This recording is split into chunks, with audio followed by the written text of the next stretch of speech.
জান্নাত মানে কি? যা ইচ্ছা তাই করতে পারবে।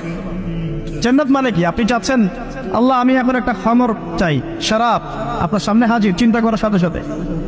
জান্নাত মানে কি? আল্লাহ আমি আপনাকে দেখতে চাই, আল্লাহকে আপনি দেখতে পারবেন। জান্নাত মানে কি?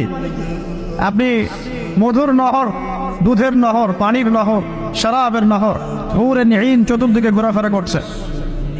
একজন নিম্নমানের জান্নাতি, মানে সবচেয়ে শেষের দিকে যারা জান্নাতে যাবে, তাদের সাথেই দুজন করে হুরুন ঈন, আহান পরিবার তো আছেই, রিলমান পানপাত তুলে চারপাশে ঘোরাফেরা করবে। জান্নাত মানে কি? যেখানে যা ইচ্ছা তাই করা যাবে, বলার কেউ নাই, বাধা দেওয়ার কেউ নাই, সেখানে কোনো মৃত্যু নাই, সেখানে কোনো অহেতুক কথাবার্তাও নাই, কোনো গান গল্প নাই, কোনো মিথ্যা নাই, কষ্টের ক্লেশ মাত্র নাই। থুতু ফেলতে হবে না। জান্নাত মানে থুতু ফেলতে হবে না। জান্নাত মানে হাঁচি হবে না, নাক ঝাড়তে হবে না।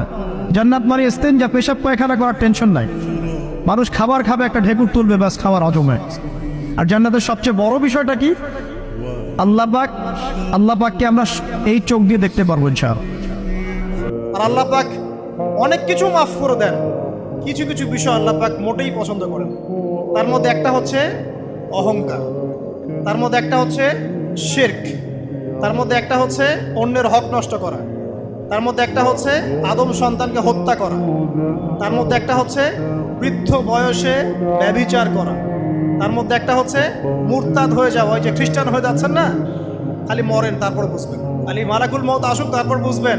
আল্লাহ রাব্বুল আলামিন বলছেন তার রাসূলের মাধ্যমে, কেউ যদি সাক্ষ্য দেয় আল্লাহ ছাড়া কোনো মাবুদ নাই, মুহাম্মদ সাল্লাল্লাহু আলাইহি ওয়াসাল্লাম শেষ নবী, ঈসা ইবনে মারইয়াম আল্লাহর প্রেরিত নবী, আল্লাহর পুত্র নন, জান্নাত সত্য এবং জাহান্নাম সত্য, এই পাঁচটা বিষয় যদি কেউ সাক্ষ্য দেয় ইনশাআল্লাহ সে জান্নাতে যাবে, তার আমল যেমনই হোক না।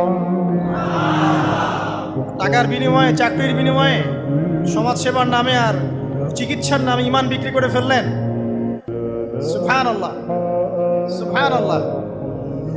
তোমাদের এই পৃথিবীতে বেঁচে থাকার চাইতে মাটির তলে চলে যাওয়া ভালো।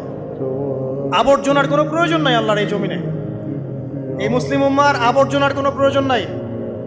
এই মুসলিম উম্মার ইমানদার সাহসী তরুণ প্রজন্মের দরকার।